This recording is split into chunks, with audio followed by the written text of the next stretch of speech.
Hello and welcome everyone. आज हमने analyse किया है सिल्वर यूएसडी को। सिल्वर यूएसडी में आज हमने ट्रेड लिया है, उसको एनालाइज़ किया है और कुछ इस तरह से एनालाइज़ किया है। सबसे पहले डेली चार्ट पे उसका ट्रेंड देखा है और की लेवल्स देखे हैं। उसके बाद लोअर टाइम फ्रेम में उसकी एंट्री ली है, ट्रेडिंग पैटर्न देखे और उसमें stop loss, entry level and break even level set किए हैं। तो ये होगा हमारा वीडियो। चलें, मैं उम्मीद करता हूँ कि ये वीडियो आपको अच्छा लगेगा और चलें स्टार्ट करते हैं।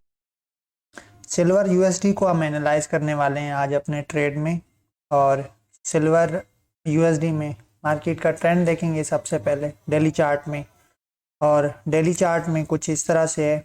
इनिशियल हाई से अगर हम देखें, ये हमारा इनिशियल लो हो गया पहला। उसके बाद मार्केट ने लोअर हाई बनाया, उसके बाद मार्केट ने इक्वल लो बनाया, बिल्कुल इस लेवल के सामने क्लोज हो गई मार्केट। उसके बाद मार्केट ने लोअर हाई बनाया, उसके बाद मार्केट ने इस लेवल को ब्रेक तो नहीं किया, तो इसीलिए हम इसको इक्वल लो ही बोलेंगे। उसके बाद फिर से इक्वल हाई और उसके बाद मार्केट ने इस सपोर्ट को, इस वाले सपोर्ट को और इस वाले सपोर्ट को, इन सबको ब्रेक किया है नीचे यहाँ पे और ट्रेंड कंटिन्यूएशन का हमें आइडिया हो गया। और उसके बाद अभी मार्केट यहाँ पे है।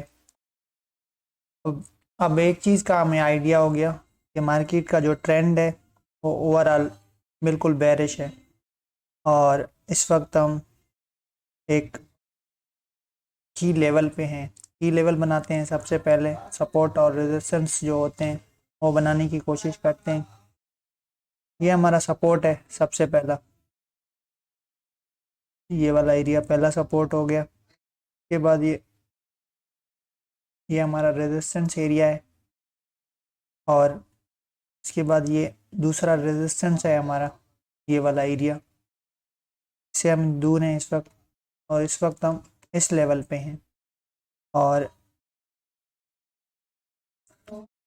यहाँ से हम मार्केट से सेल ट्रेड एक्सपेक्ट कर रहे हैं। इस वाले एरिया से हम इस वक्त रेजिस्टेंस पर हैं। यहाँ पे मार्केट ने एक बार रिस्पेक्ट किया इस लेवल को, दूसरी बार रिस्पेक्ट किया, अब हम तीसरी बार आए हैं यहाँ पे। तो हम एक्सपेक्ट कर रहे हैं कि यहाँ से हम ट्रेंड कंटिन्यूएशन में मूव करें और उसके लिए हम अगर कैंडल रिएक्शन देखें, यहाँ पे कुछ खास नहीं है इस वक्त रेजिस्टेंस पर, लेकिन आज का जो कैंडल है, जो रनिंग कैंडल है, वो बेरिश के क्लू दे रहा है। अभी हम 1 आवर चार्ट को एनालाइज करेंगे और देखते हैं वहाँ पे क्या सीन है मार्केट में। तो हम चलते हैं लोअर टाइम फ्रेम में और अब हम 1 आवर पे आ गए।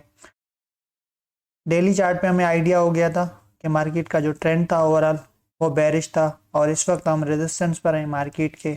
और 1 आवर चार्ट पे देखें, मार्केट ओवरऑल कुछ इस तरह से मूव कर रही थी, कुछ ऐसे हायर हाई हायर लो बना के मूव कर रही थी।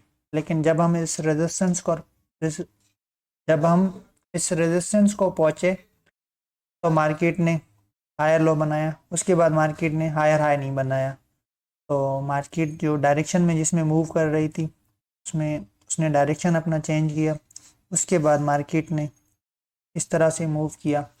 अब एक चीज़ का हमें आइडिया हो गया है कि मार्केट का डेली चार्ट जो है, डेली चार्ट में वो सेल डायरेक्शन में है और हम डेली रेजिस्टेंस लेवल पर हैं इस वक्त। और 1 आवर चार्ट को अगर हम देखें, हम एक पैटर्न बना रहे हैं 1 आवर चार्ट पे, वो ये वाला पैटर्न है।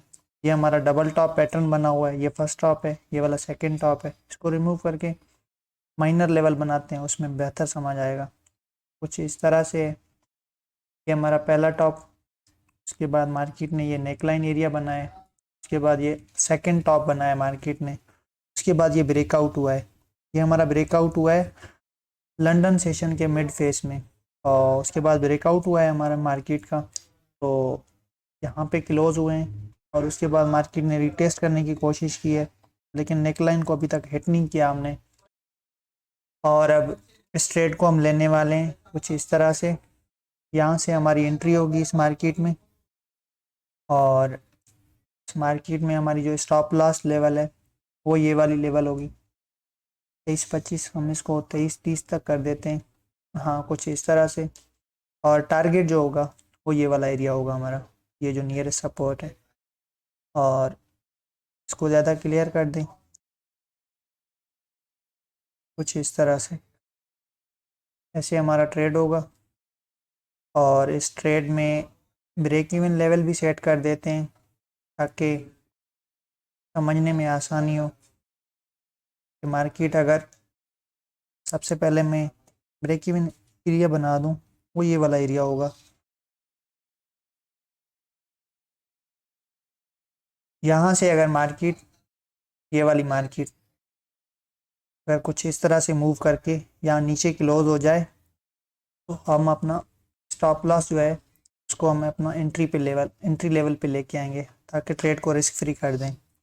और अगर इस तरह से नहीं होता तो दूसरा कंडीशन ये होगा ब्रेक इवन के लिए कि मार्केट अगर ये डायरेक्ट नीचे चली जाती है और ब्रेक इवन के नीचे क्लोज हो जाए, तो हम ट्रेड को कैंसिल कर देंगे, फिर वेट नहीं करेंगे एंट्री के लिए। ये है कुछ हमारा ट्रेड। और इस ट्रेड में जो रिस्क तो रिवार्ड है ओवरऑल वो 2.0 का है, लगभग 1.98 है, ऐसे समझ लें 2 का है। तो देखते हैं इस ट्रेड को क्या होता है इस ट्रेड में।